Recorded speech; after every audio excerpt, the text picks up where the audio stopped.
Bonjour à vous, chers choisis de Jésus. Le message 90 du 3e volume a comme titre « L'amour et la transformation par l'amour sont les solutions aux problèmes de la drogue ». Et ce message-là faisait suite à une demande que j'avais d'une grand-maman face aux problèmes de drogue de l'un de ses petits-enfants. Alors, Seigneur Jésus, je vous présente la demande de cette grand-maman qui se lit comme suit. S'il vous plaît, parlez-nous de ce fléau de la drogue chez nos petits-enfants. Dites-nous comment nous pouvons les aider, les accompagner. Quand cette situation dure depuis 10 ans et plus, être à l'écoute ne semble pas suffisant. Nous sommes si nombreux à prier, sans changement apparent.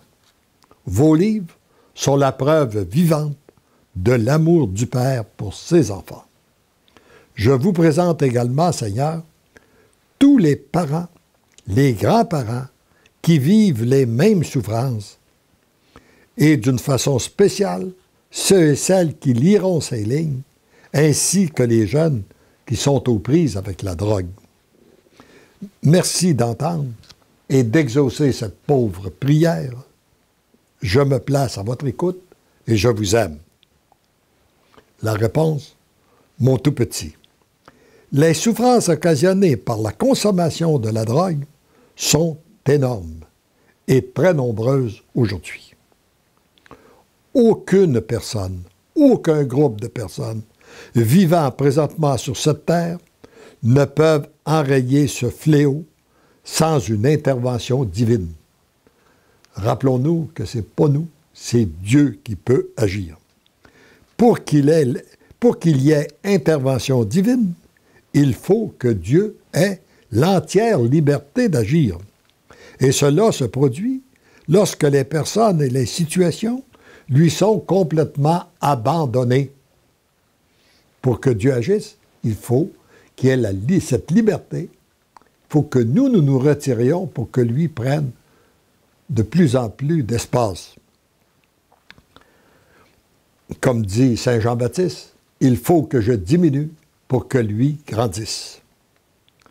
La première question que les parents et grands-parents doivent se poser est celle-ci. Est-ce que j'ai complètement donné et abandonné cet enfant au Seigneur?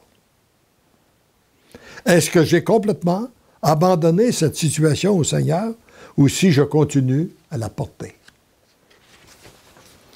Des questions qui sont fondamentales, là. La deuxième est celle-ci. Est-ce que j'ai donné tous mes oui au Seigneur?